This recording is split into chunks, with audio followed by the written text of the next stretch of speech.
Good morning to all nursing officer. ये हम लोग का आज का सेकंड पार्ट है एक्सप्लेनेशन वीडियो का, जो हम लोग ऑलरेडी व्हाट्सएप ग्रुप में डिस्कशन कर चुके हैं। ठीक है, तो ये जो क्वेश्चन था, इसमें कितना कितना क्वेश्चन था हम लोग का 115 से लेके 131 का जो क्वेश्चन था, ठीक है, वही आज हम डिस्कस करेंगे।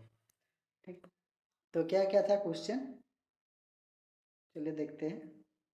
क्वेश्चन था, a nurse is caring for a client who has spontaneous aversion, for what complication the nurse should assess. ठीक है, तो क्या एक क्लाइंट है जिसका स्पॉन्टेनियस एवर्सन हुआ है, तो कौन सा कॉम्प्लिकेशन हम लोग एसेस करेंगे। ठीक है, तो डिहाइड्रेशन ये नहीं है कॉम्प्लिकेशन। ठीक है, एवर्सन का कॉम्प्लिकेशन नहीं है डिहाइड्रेशन। हेमरेज, हेमरेज जो है, हम हेमरेज को क्या करेंगे, एसेस करेंगे।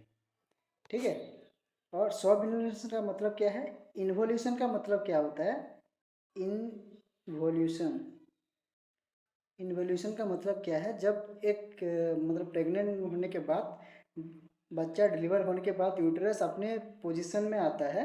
ठीक है, उनको बोलते हैं इन्वोल्यूशन। सब इन्वोल्यूशन में क्या होता है, अगर यूटरस अपना पोजीशन में और अपना स्टेट में नहीं आएगा तब तो उसको बोलते हैं सब इन्वोल्यूशन। ठीक है, अगर वो रिटेन प्लासेंटा हो, रिटेन प्लासेंटा की वजह से नहीं हो रहा है कि एटोनिक यूट्रस की वजह से अगर इन्वोल्यूशन नहीं हो रहा है, तो वो एक रीजन है पोस्टपार्टम हेमरेज के लिए और पोस्टपार्टम एवर्सन के लिए। ठीक है, तो हमको एसेस क्या करना है, मेनली हमको हेमरेज को एसेस करना है। ठीक है, next question, dose of Dampa. ठीक है, डंपा क्या है, एक हार्मोनल कॉन्ट्रासेप्टिक इंजेक्टेबल है। ठीक है, क्या है, हार्मोनल, ये रिवर्सिबल है। डंपा का फुल फॉर्म क्या है, डिपोट मेड्रोक्सी प्रोजेस्टेरॉन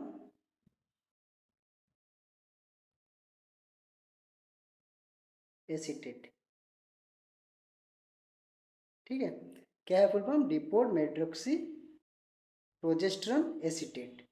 तो इसका डोज क्या है, इसका डोज है 150 mg देते हैं। ठीक है, एवरी 3 मंथ में कितना देते हैं, 150 mg एवरी 3 मंथ में। रूट क्या होता है इसका, रूट होता है IM। कौन सा रूट में देते हैं, IM में देते हैं। ठीक है, तो डंपा क्या है, एक रिवर्सिबल हार्मोनल कॉन्ट्रासेप्टिक इंजेक्शन है, जिसको हम लोग एवरी 3 मंथ में 150 mg IM देते हैं। ठीक है, नेक्स्ट, तो इसका करेक्ट आंसर क्या है, 150 mg every 3 month. Next question क्या था, during delivery of vaginal examination palpation of fetal blood vessels lie in front of the fetal presenting part through intact membrane is known as. ठीक है, जब vaginal examination कर रहे हो, ठीक है, उसी टाइम में आपको कुछ ब्लड वेसल फील हो रहा है। ठीक है, कहाँ पे, फीटल का जो प्रेजेंटिंग पार्ट है उसी जगह पे आपको कुछ ब्लड वेसल फील हो रहा है, तो उसको क्या बोलते हैं। ठीक है, प्लासेंटा प्रीविया क्या है, प्लासेंटा प्रीविया है जब प्लासेंटा, जब इंटरनल ओस में आ जाता है, जब प्लासेंटा कंप्लीट हो या इनकम्प्लीट हो, इंटरनल ओस में आ जाता है, उसको बोलते हैं प्लासेंटा प्रीविया। ठीक है, कॉर्ड प्रेजेंटेशन क्या है, जब अम्बिलिकल कॉर्ड, फीटल का जो अम्बिलिकल कॉर्ड है वो प्रेजेंटिंग पार्ट में आ जाता है, तो उसको बोलते हैं कॉर्ड प्रेजेंटेशन। कॉर्ड प्रोलैप्स क्या होता है, कॉर्ड प्रेजेंटेशन में भी मेम्ब्रेन रप्चर होता है और नहीं भी होता है। कॉर्ड प्रोलैप्स में क्या होता है, वही अम्बिलिकल कॉर्ड इंटरनल ओस से पूरा बाहर आ जाता है with membrane rupture. Membrane rupture होके कॉर्ड्स पूरा हम लोग का जो सर्विकल ओस है, ठीक है, इंटरनल ओस और सर्विकल ओस को पूरा विजिबल दिखाई देते हैं, उसको बोलते हैं कॉर्ड प्रोलैप्स। भाषा प्रीविया क्या है, भाषा प्रीविया मतलब अम्बिलिकल कॉर्ड का जो वेसल है, ठीक है, वो जो 2 आर्टरी 1 वेन है, ठीक है, वो मतलब इंटरनल ओस में आ जाता है, उसको बोलते हैं भाषा प्रीविया। ठीक है, तो इसका करेक्ट आंसर क्या है, इधर ऑलरेडी मेंशन किया है कि ब्लड वेसल आ गया है। ठीक है, ब्लड वेसल मतलब वो भाषा, भाषा मतलब वेसल। ठीक है, तो ब्लड वेसल इंटरनल ओस में आ गया है, सर्विकल ओस में आ गया है, तो उसको बोलते हैं भाषा प्रीविया। तो इसका करेक्ट आंसर है भाषा previa. Next question, the nurse is providing instruction about measure to prevent postpartum mastitis to a client who is breastfeeding her newborn. Which client statement would indicate a need for further instruction? इसमें क्या बोला है, एक postmortem mother है जिसको breast feed कर रहा है, ठीक है, उसमें क्या प्रॉब्लम हुआ है, मास्टाइटिस हुआ है, ठीक है। मास्टाइटिस क्या है, एक ब्रेस्ट इन्फ्लामेशन है, ठीक है, क्या है, ब्रेस्ट में इन्फ्लामेशन हो जाना और इन्फेक्शन हो जाना को बोलते हैं मास्टाइटिस। तो इधर क्या बोला, which client statement would indicate need further instruction. तो वो मदर डिस्चार्ज जा रहा है, आप लोग टीचिंग दे रहे हो, तो मदर का कौन सा स्टेटमेंट से आपको पता चलेगा कि मदर ठीक से समझा नहीं है, आपको फिर री इंस्ट्रक्ट करना है, ठीक है। तो क्या क्या है ऑप्शन में, ऑप्शन है I should breast feed every 2 to 3 hour, ये करेक्ट है, ठीक है, ये करेक्ट स्टेटमेंट है। I should change the breast pad frequently, ये भी ठीक है, करेक्ट है। I should wash my hand well before breast feeding, ये भी ठीक है, करेक्ट है, करेक्ट स्टेटमेंट है। I should wash my nipple daily with soap and water, ठीक है। एक्चुअली क्या होता है, जो मास्टाइटिस है वो अगर ब्रेस्ट में कुछ इंजुरी होने से व क्रैक होने से उधर बैक्टीरिया ग्रोथ होने का चांस होता है और मास्टाइटिस होता है, ठीक है।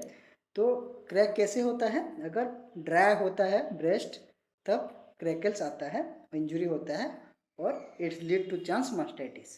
तो इधर क्या बोला है, I should wash my nipples with daily with soap and water, क्या है, सोप यूज करने के लिए बोला है, ठीक है। सोप क्या करता है, हम लोग का स्किन को ड्राई कर देता है, ठीक है। अगर सोप यूज करने के लिए बोलेगा तो हम उसको मना करेंगे कि सोप यूज नहीं करना है, सोप यूज करने से स्किन ड्राई होगा, फिर क्रैकल्स होगा, ठीक है, क्रैकिंग होगा, स्किन क्रैकिंग होगा और फिर मास्टाइटिस होने का, बैक्टीरिया एंटर होने का वो लोग को चांस मिल जाएगा, ठीक है। तो इसका करेक्ट आंसर क्या है, आई शुड वॉश में nipple with soap and water, इसको अवॉइड करना है, ठीक है। Next question,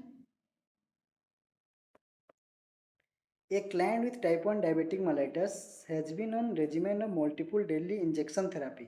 He is being converted to continuous subcutaneous insulin therapy.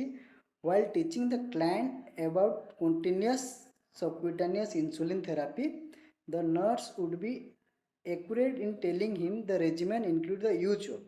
तो इसमें क्या बोला है, एक टाइप 1 डायबिटिक का एक पेशेंट है, ठीक है, जिसको टाइप 1 डायबिटिक मेलिटस में क्या होता है कि ये डेफिशिएंसी ऑफ इंसुलिन के वजह से होता है, ठीक है, कंप्लीट डेफिशिएंसी ऑफ इंसुलिन के वजह से टाइप 1 डायबिटीज होता है।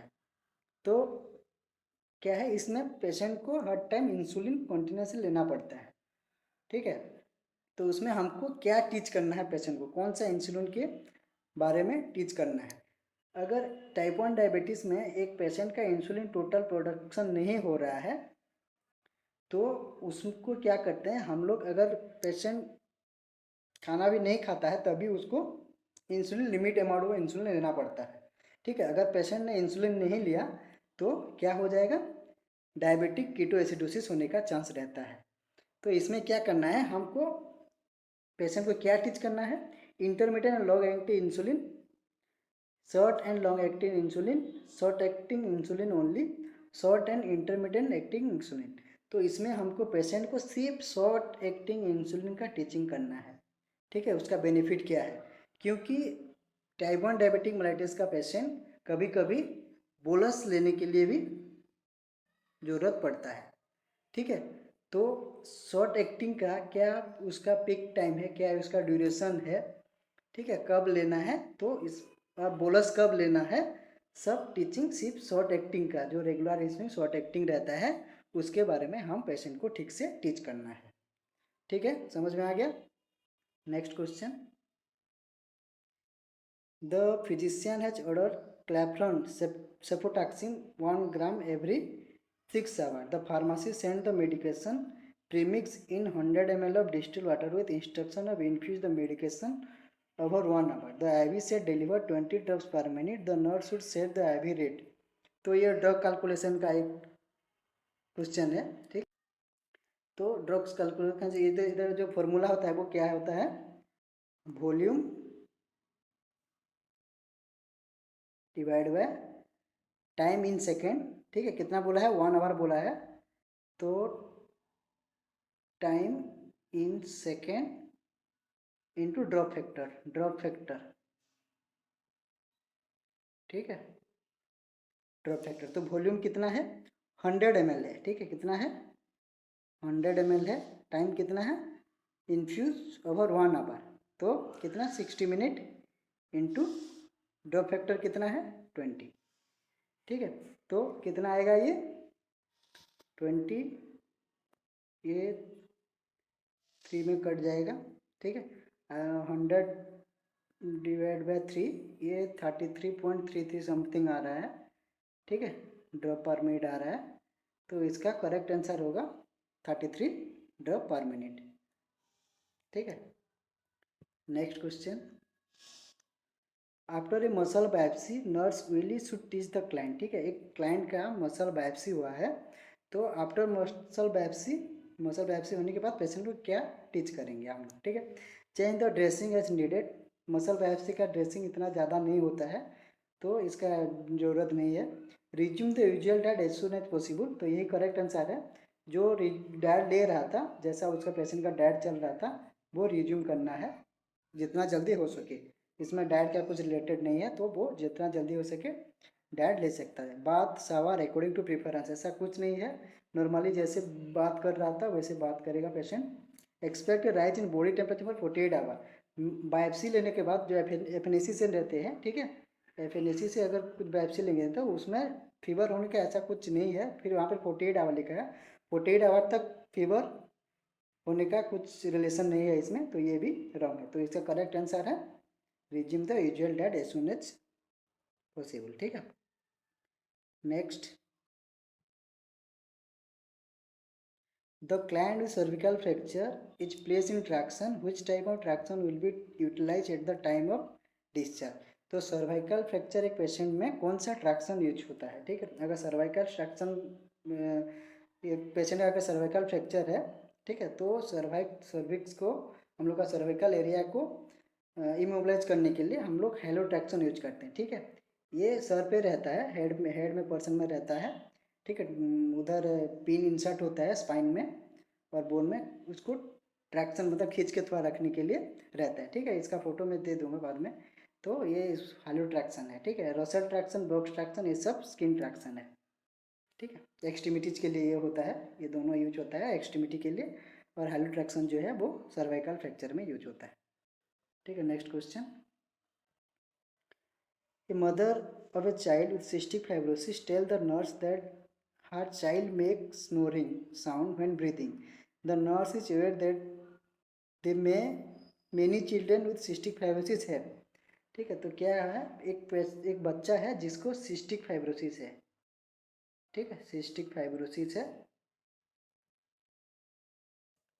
सिस्टिक फाइब्रोसिस एक लाइफ थ्रेटनिंग डिजीज है, ठीक है, जो बच्चा लोग को होता है। इसमें क्या होता है, जो हम लोग का स्वेट ग्लैंड है, ठीक है, म्यूकोस प्रोडक्शन जो सेल है, और डाइजेस्टिव एंजाइम जो होता है स्टोमक में, उसमें प्रॉब्लम होता है, ठीक है, उसमें अफेक्ट होता है ये डिजीज सिस्टिक फाइब्रोसिस में, ठीक है। तो सिस्टिक फाइब्रोसिस एक बच्चा को है, तो कौन सा, हम लोग अगर बच्चा का स्नोरिंग हो रहा है तो किसकी वजह से स्नोरिंग हो रहा है, ठीक है।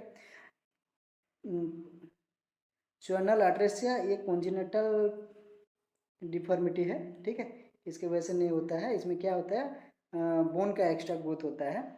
नाजल पोलिप्स होता है जब एक सिस्टिक फाइब्रोसिस होता है बच्चा को, तो नाजल पोलिप्स होता है, ठीक है।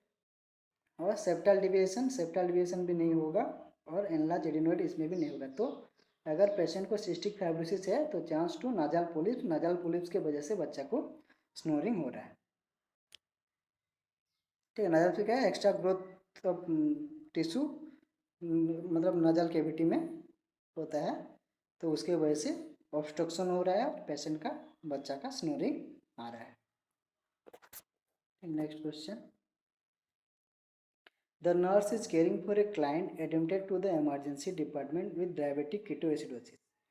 ठीक है, तो in the acute phase the nurse plan to which priority, क्या होता है डीके में अभी बोला डायबिटिक कीटोएसिडोसिस, इसमें क्या होता है कंप्लीट डेफिशिएंसी ऑफ इंसुलिन होता है। ठीक है, तो एक पेशेंट आया है तो फास्ट प्रायोरिटी क्या रहेगा, तो अगर इंसुलिन का डिफिशियंसी है तो फास्ट हम लोग को इंसुलिन इन्फ्यूज करना है।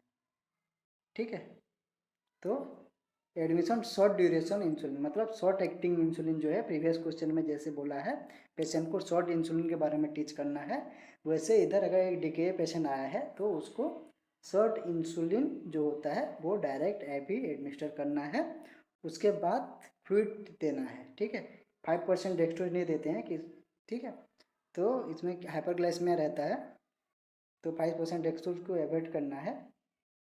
और करेक्ट एसिडोसिस, हाँ समटाइम्स इसमें मेटाबॉलिक एसिडोसिस भी होता है, इसको भी करेक्ट करना है। तो फास्ट प्रायोरिटी क्या है short acting insulin, other bolus intravenous नहीं तो इन्फ्यूज करना है हमको। ठीक है, next question, a client come to the emergency department while expressing a panic attack, the nurse can best respond to a client having a panic attack. ठीक है, तो इमरजेंसी डिपार्टमेंट में एक पेशेंट आया है क्या लेके पैनिक अटैक लेके आया है। ठीक है, तो उसमें नर्स का नर्सिंग ऑफिसर क्या बेस्ट रेस्पॉन्ड क्या है उसका पैनिक अटैक को दूर करने के लिए। ठीक है, क्या बोला है staying with the client until the attack subside, telling the client everything is under control, telling the client to lie down and rest, talking continuously to the client by explaining what happening। ठीक है, तो अगर एक anxiety लेके आया है तो उसके साथ बात करने से उसका एंजाइटी और बढ़ेगा। ठीक है, और उसको क्या हुआ है कैसे हुआ है ये सब पूछने से पेशेंट और इरिटेट होगा और एंजाइटी होगा। ठीक है, पेशेंट को कुछ करने के लिए अगर बोलेंगे तो वो और क्या है गुस्सा हो जाएगा। ठीक है, तो क्या करना है उस कुछ बोलना नहीं है, और जब तक उसका एंजाइटी सबसाइड नहीं हो जाता है पेशेंट के पास रहना है ताकि उसको कुछ साइकोलॉजिकल सपोर्ट मिले। ठीक है, next question, a nurse is carrying a patient who had right mastectomy 2 days ago. Which of the following is the appropriate nursing goal for this type of surgery? क्या हुआ है एक पेशेंट का मास्टेक्टमी हुआ है। ठीक है, मास्टेक्टमी क्या है रिमूवल ऑफ ब्रेस्ट टिश्यू। ठीक है, ये पार्शियल भी होता है कंप्लीट भी होता है। तो कितना दिन हुआ है ये 2 दिन मास्टेक्टमी हुआ है, एक पेशेंट का केयर कर रहा है नर्सिंग, तो अप्रोप्रिएट नर्सिंग गोल क्या है दिस मास्टेक्टोमी सर्जरी का अप्रोप्रिएट नर्सिंग गोल क्या है। ठीक है, एवॉइड लार्ज क्राउड ये नहीं है, हम लोग नर्सिंग केयर प्लान में ये नहीं लिखते हैं। लिमिट राइट आर्म मूवमेंट 2 दिन हो गया है तो हम उसको एक्सरसाइज करने के लिए बोलेंगे स्लाइड रेंज ऑफ मोशन। ठीक है, perform range of motion for left arm बोला है। ठीक है, क्या हुआ है उसको राइट आर्म में सर्जरी हुआ है तो उसको राइट आर्म में रेंज ऑफ मोशन परफॉर्म करने के लिए बोलेंगे। ठीक है, तो इसमें क्या बोला है acceptance of alter body image. ठीक है, अगर एक पेशेंट का ब्रेस्ट रिमूव हुआ है तो पेशेंट हर टाइम डिप्रेस में रहेगा कि मेरा बॉडी इमेज डिस्टर्ब हुआ है। ठीक है, तो हम लोग का नर्सिंग गोल क्या रहेगा acceptance of alter body image, ये करेक्ट आंसर है। ठीक है, नेक्स्ट क्वेश्चन,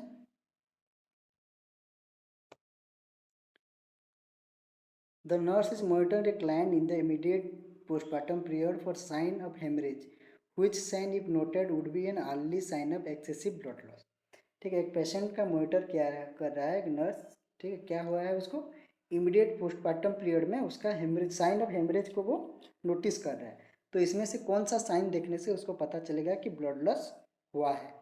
ठीक है, और पेशेंट हाइपोवोलेमिक शॉक में जा रहा है। टेम्परेचर ऑफ 104 डिग्री ये पोस्टमार्टम केस में इतना रहता है, ये नॉर्मल है। ठीक है, तो ये ऑप्शन नहीं है।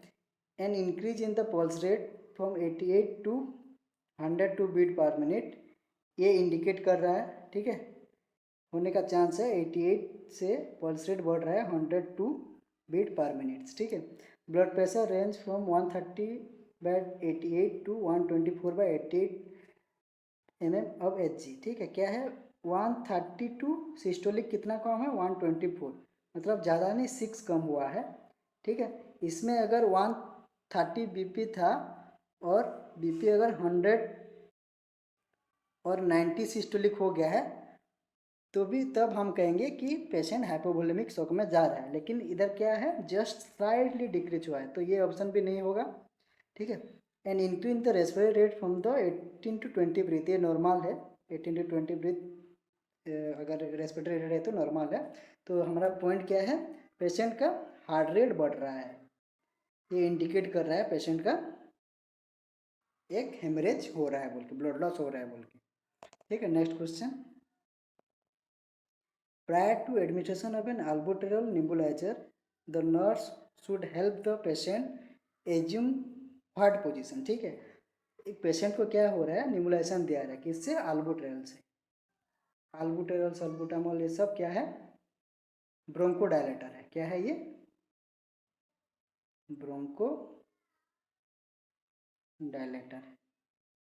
ठीक, तो निबुलाइजेशन कर रहे हैं तो पेशेंट का पोजीशन क्या रहेगा, सिटिंग विथ लीनिंग फॉरवर्ड, नहीं ये नहीं करना है। पेशेंट को बैठा के ऐसे सिर को नहीं झुकाना, लीनिंग फॉरवर्ड नहीं करना है। ठीक है, feet elevated above the level heart, नहीं पैर को नहीं उठाना है। हाई फॉलोअर पोजीशन में बैठाना है, हाई फॉलोअर पोजीशन 90 डिग्री में दे के पेशेंट को निबुलाइज करना है, स्टैंडिंग में भी नहीं देना है। ठीक है, तो इसका आंसर है high Fowler position. Next question. The physician has ordered a indwelling urinary catheter inserted in a hospitalised patient, the nurse is aware that. क्या बोला है इसमें, एक पेशेंट है। ठीक है, फिजिशियन ऑर्डर किया है एक फोलिस कैथेटर डालने के लिए पेशेंट में जो हॉस्पिटलाइज हुआ है। तो इसमें से कौन सा अवेयर होना चाहिए नर्सिंग ऑफिसर को। ठीक है, about the Foley's catheterisation, the nurse, the procedure require surgical asepsis. ठीक है, lubricant not needed for catheter insertion, ये गलत है। लुब्रिकेशन हम करते हैं एटलीस्ट 8 to 10 सेंटीमीटर तक हमको कैथेटर को लुब्रिकेंट करना है। Smaller catheter use for male catheter, नहीं लार्ज कैथेटर लेते हैं मेल के लिए, ये गलत है। Normally a clean technique is required for catheter insertion, ये भी गलत है। ड्यूरिंग कैथेटर इंसर्शन हमको क्या करना है, प्रोसीजर रिक्वायर्ड सर्जिकल एसेप्सिस, पूरा स्टेराइल टेक्निक में करना है। ठीक है, हम लोग जब कोटी बंडल फिलअप करते हैं उसमें दो होता है, एक इंसर्शन बंडल एक केयर बंडल। तो इंसर्शन बंडल के लिए हम लोग को सर्जिकल एसेप्सी और पूरा स्टेराइल मेथड में करना पड़ता है। ठीक है, और जब केयर बंडल होता है,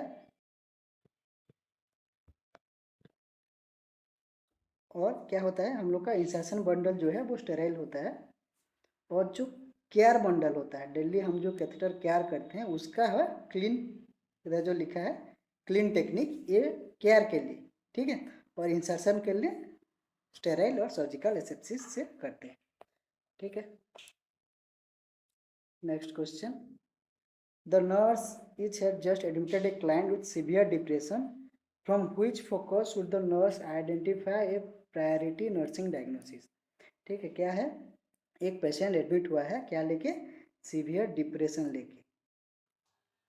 ठीक है, सीवियर डिप्रेशन लेके एक पेशेंट क्लाइंट एडमिट हुआ है, तो हमको कौन सा नर्सिंग प्रायोरिटी उसको देना है वही पेशेंट को। ठीक है, न्यूट्रिशन ये भी जरूरी है, एलिमिनेशन भी जरूरी है, एक्टिविटी भी जरूरी है, लेकिन फर्स्ट प्रायोरिटी क्या है, सेफ्टी। ठीक है, प्रायोरिटी क्या है, सेफ्टी देना है, क्योंकि सीवियर डिप्रेशन जो पेशेंट रहता है उसमें हाई रिस्क फॉर सुइसाइड का रहता है। ठीक है, हाई रिस्क फॉर सुइसाइड, इसलिए हम लोग को एक सीवियर डिप्रेशन पेशेंट का सेफ्टी मेजर करना है। ठीक है, ये कंप्लीट हो गया 15 क्वेश्चन।